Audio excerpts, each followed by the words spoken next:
जय हिंद स्टूडेंट, कैसे हो आप। स्वागत है आपके अपने चैनल में से study bye Durgesh sir. Student, हमारा जो चल रहा है प्रश्नावली 3.2 स्टार्ट हो चुके हैं हमारे, जिसमें क्वेश्चन नंबर 1 के हमने 2 सवाल कर लिए थे। आज जो करेंगे उसी को आगे बढ़ाते, आज जो क्वेश्चन नंबर 1 के 3 और 4 को सोल्यूशन करेंगे दोस्तों। तो इस वीडियो को आप पूरा अंत तक देखें, है ना। आपको बहुत कुछ अच्छा सीखने को मिलेगा। और हम पढ़ रहे हैं प्रतिस्थापन विधि। ठीक है, कौन सी विधि? प्रतिस्थापन विधि। इसके पिछले 2 वीडियो मैंने मतलब 2 सवाल मैंने करवा दिए, सॉरी। तो आप उसको देख लेना। और अगर आप लोगों ने नहीं देखा तो प्लीज उस वीडियो को जरूर देखें। मैंने उसके लिंक मैंने डिस्क्रिप्शन में दे रखी है दोस्तों। ठीक है, तो जरूर देखें उसको। अब हम करेंगे क्वेश्चन नंबर 1 का तीसरा क्वेश्चन। अब यहाँ पर थोड़ा देखते हैं कि एक समीकरण ये दिया है आपको, एक समीकरण ये दिया है आपको। ठीक है, तो समीकरण 1 को समीकरण 2 नाम देते हैं। समीकरण 1 उसको समीकरण 2 नाम दे देते हैं। ठीक है, अब आपको क्या करना है दोस्तों कि आप चलो 3x माइनस वाई बराबर 3 समीकरण 1 ये है। ठीक है, तो हम क्या करें, समीकरण 1 से आपको क्या करना है, किसका प्रतिस्थापन करना आपके ऊपर है। ठीक है, तो हम देखते हैं यहाँ पर कभी y का प्रतिस्थापन हुआ तो ये 3 को उधर ले जाऊंगा तो y किस में आएगा, माइनस में आएगा। ठीक है, किस में आएगा, माइनस में आएगा। तो मैं सोच रहा हूँ कि मैं x का प्रतिस्थापन कर लूँ तो ज्यादा बेहतर रहेगा। किसका? x का प्रतिस्थापन करने पर। तो यहाँ लिखूंगा समीकरण 2 से, यहाँ लिख देते हैं समीकरण 1 से, समीकरण 1 से x का प्रतिस्थापन करने पर। मैंने आप लोगों को एक लाइन बोली थी शुरू में पिछले वीडियो में कि जो प्लस में हो उसका प्रतिस्थापन करो, ज्यादा बेहतर रहेगा। ठीक है, अब यहाँ पर हम समीकरण 1 से करेंगे तो उसको उतार लेते हैं 3x माइनस वाई बराबर 3। तो 3x से हिरने देंगे, 3 भी है, कौन उठ के आएगा, पक्षांतर किसका कर रहे हैं, y का, माइनस वाई का। तो माइनस का वहां जाएगा तो प्लस में हो जाएगा। ठीक है, तो अभी भी हमारे x का मान निकालना है, x का प्रतिस्थापन करना मतलब जिसका भी प्रतिस्थापन करना है मतलब उसको पूरी तरह से अकेला कर देना। तो यहाँ पर तो अभी भी अकेला नहीं हुआ, x है तो x के साथ 3 है, तो 3 किस में, गुणा में। गुणा जब उधर जाएगा तो बटे में जाएगा, x बराबर 3 प्लस वाई और इस पूरे के बटे में 3 आएगा दोस्तों। ये समीकरण 3 बन जाएगा आपका। समझ में आया क्या बोला? ये एक हो गया, अकेला हो गया एक समान। अब एक समान जो है 3 में समीकरण, उस किस में रखेंगे, एक से निकाला दूसरे में रखेंगे। ये चीज हम करते आए।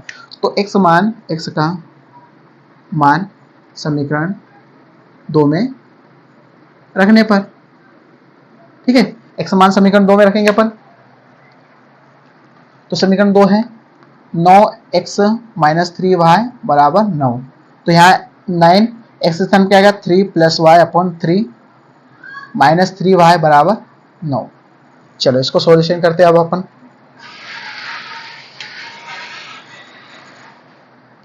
चलिए इसका पहले अंदर गुणा कर देते हैं, या फिर एक काम करते हैं इन दोनों का एलसीएम ले लेते हैं। चलिए गुणा कर देते हैं पहले अपन। एक काम करते हैं, ये 9 को हटाने के लिए क्या करते हैं, सब में 9 का भाग दे देते हैं। क्या करते हैं, सब में 9 का भाग दे देते हैं, ऐसा कर देते हैं।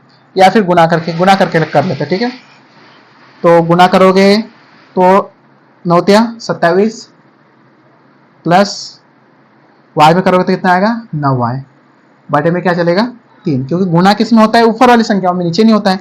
और माइनस में क्या चल रहा है, माइनस 3y बटे यहाँ कुछ नहीं मतलब 1 मान लो बराबर 9। ठीक है, बराबर 9। अब हम क्या करेंगे,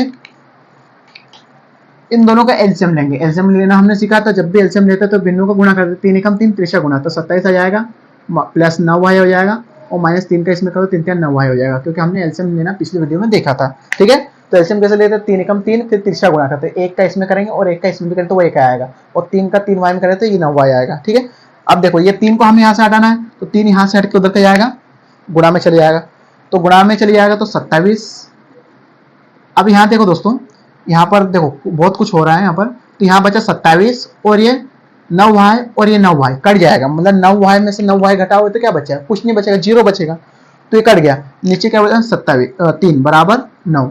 तो ये 3 आम 27, तो 9 बराबर 9 आया निकल के। तो दोस्तों यहाँ क्या पता चल रहा है, यहाँ क्या पता चल रहा है आपको, तो यहाँ तो y ही पूरा गायब हो गया। क्या गायब हो गया, y निकलता ना, यहाँ पर अपन y का मान निकालते ना, y का पूरा मान ही गायब हो गया, मतलब पूरा, ना तो x बचा ना तो y बचा। ये क्या हो गया। तो दोस्तों ये जब भी आता है, जब भी ये दो बराबर आपस में दिख जाए, समझ लेना इसके अपरिमित रूप से अनेक हल होंगे। मतलब जिसमें अगर हमने किसका प्रतिस्थापन कर रहे हैं, समीकरण x का प्रतिस्थापन, तो x का प्रतिस्थापन करना था तो y का मान पहले निकलना था। अगर y करते तो x मान निकलता था, तो यहाँ पर y पूरी तरह से गायब हो गया, पूरी तरह से गायब हो गया, समझ रहे हो आप लोग। तो यहाँ क्या होगा कि जो y का कोई मान प्राप्त नहीं है, y का मान प्राप्त हो तो लेकिन नहीं प्राप्त हो, y का कोई मान प्राप्त प्राप्त नहीं हुआ, इसलिए y के निश्चित अनिश्चित मान है, ऐसा लिख दो, y के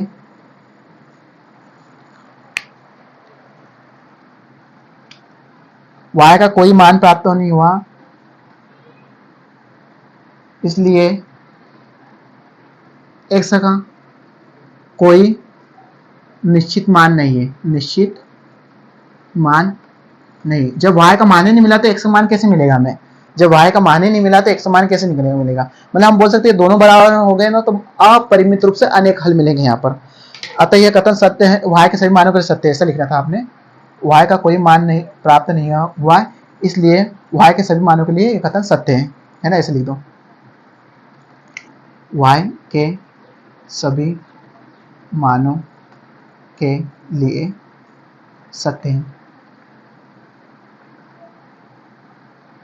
ठीक है, क्या लिखा, जब भी इस प्रकार से कंडीशन आपके सामने आ जाए तो आपको क्या करना है, दोनों और बराबर हो, जैसे 9 और 9 बराबर है, तो जब भी आपको ऐसा आ जाए और x का और y का मान गायब हो जाए तो आपको क्या करना है, जब भी बराबर आए तो वहां अपरिमित रूप से अनेक हल करके लिख के आना है। और मान लो आपको x और y हट जाए और यहाँ दोनों बराबर नहीं आए तो वहां क्या लिख के आना है, आपको समांतर कोई हल नहीं लिखना है। लेकिन यहाँ दोनों बराबर, इसलिए y का कोई मान प्राप्त नहीं हुआ, नहीं है, नहीं, इसलिए y के सभी मानों के लिए कथन सत्य है। y के सभी मानों के लिए सत्य है तो x का कोई निश्चित मान नहीं होगा, x के का कोई निश्चित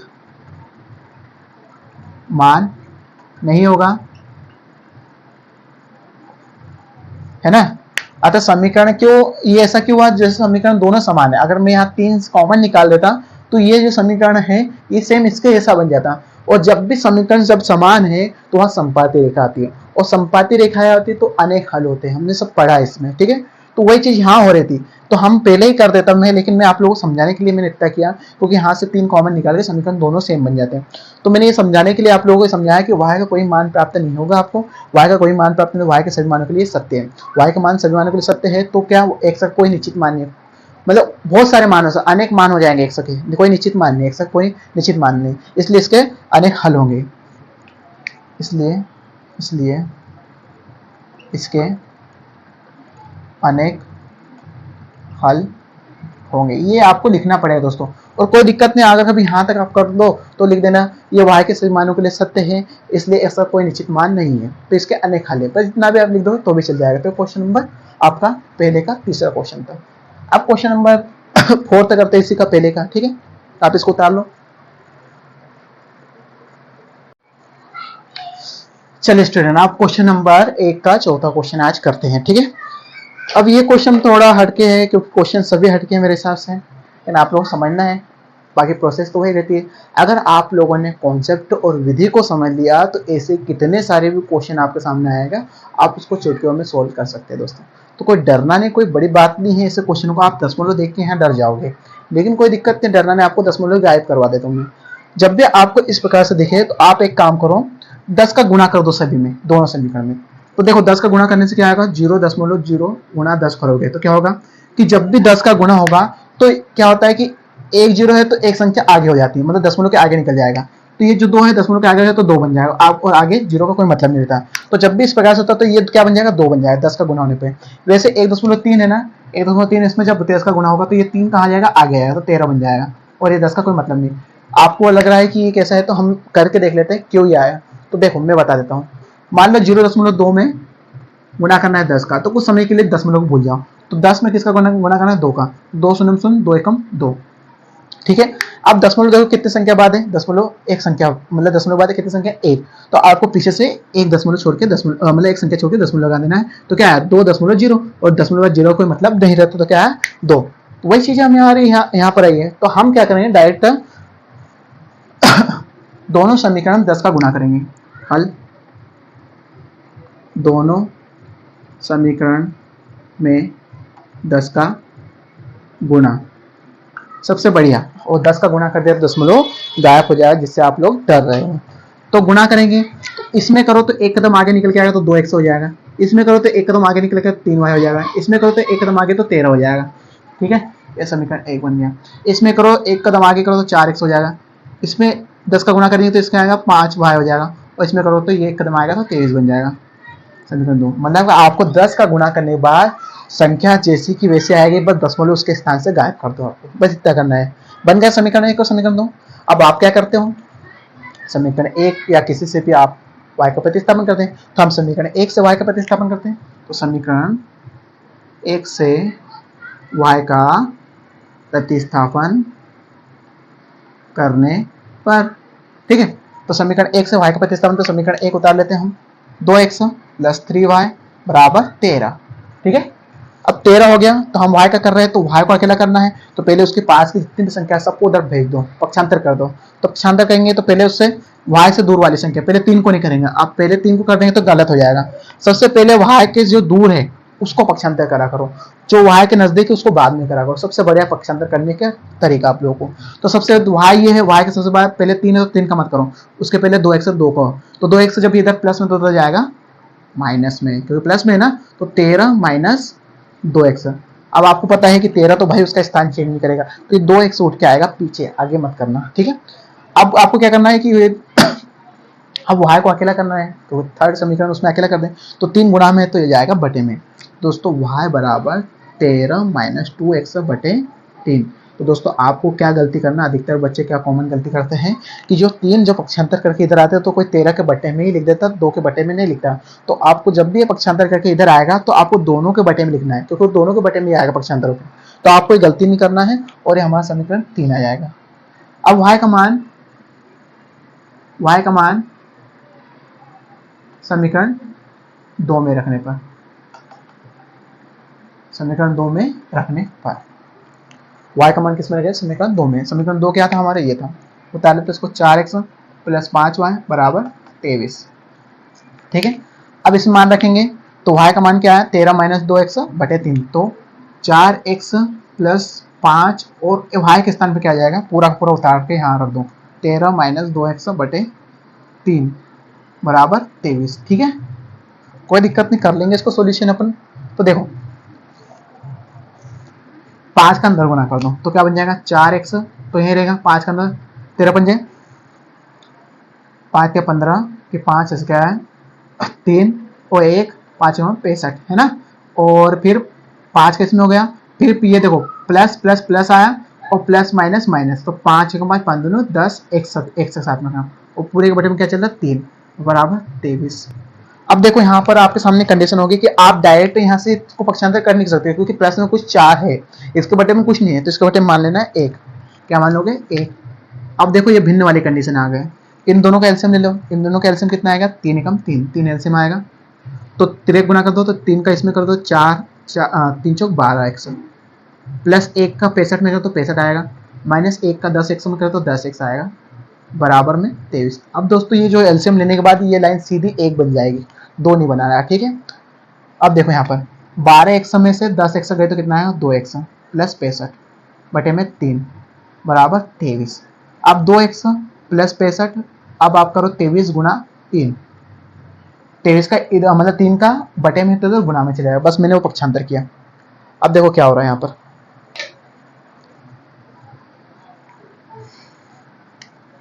ये हो गया 2x प्लस 65, इसका गुणा कर दो, 3 3 9 3 2 6 कितना आएगा 69, 3 3 9 3 3 2 6 69 आया। अब 65 को उधर पक्षांतर करो तो क्या आएगा, 65 को उधर पक्षांतर करेंगे तो देखो 2x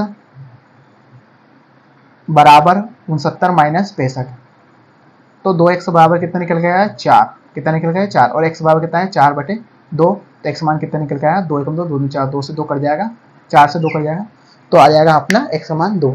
अब x मान निकल गया, अब x मान किस में रखना है, अब x मान समीकरण जो हमने 3 बनाया था उसमें रखेंगे, तो मैं इधर करवा देता हूँ, यही करवा देता हूँ। ठीक है, x मान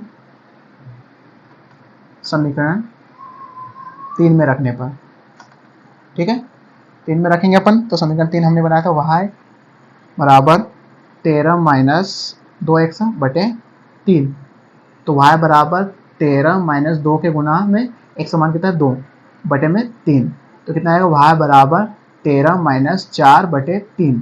तो y बराबर आएगा 13 में 4 गए तो 9/3। तो y का मान आ जाएगा, जब कट जाएगा तो 3 आ जाएगा। y का मान कितना आएगा, y का मान 3 आ जाएगा दोस्तों। तो ये हमारे x मान और ये रहा हमारा y का मान। तो उत्तर की लाइन लिखना है आपको, उत्तर की लाइन उत्तर अभिष्ट मान x बराबर 2 और y बराबर 3, ये आपका फाइनल आंसर आएगा दोस्तों। तो कोई दिक्कत नहीं, आप लोगों को बड़ा सवाल लग रहा है लेकिन आपकी कैलकुलेशन अच्छी है, आप गुणा भाग में अच्छे हो तो शायद आपको ये करने में ज़्यादा टाइम लगे। कोई दिक्कत नहीं, आप लोग पहाड़े अगर कभी एडजस्ट नहीं कर पाओ तो आप लोग गुणा तो कर सकते हो, है ना। तो मल्टीपल टाइम आप लोगों को एग्जाम मिलेगा, लेकिन आप उसको कैसे यूज़ करते हैं आप लोगों के ऊपर है, ठीक है। तो ये था क्वेश्चन नंबर 1 का चौथा क्वेश्चन, जो कि बहुत ही बढ़िया क्वेश्चन था, 10 मॉडल वाला था, जो आप देख के शुरू में आपको डर लगता है, तो उसको सॉल्यूशन किया हमने, ठीक है।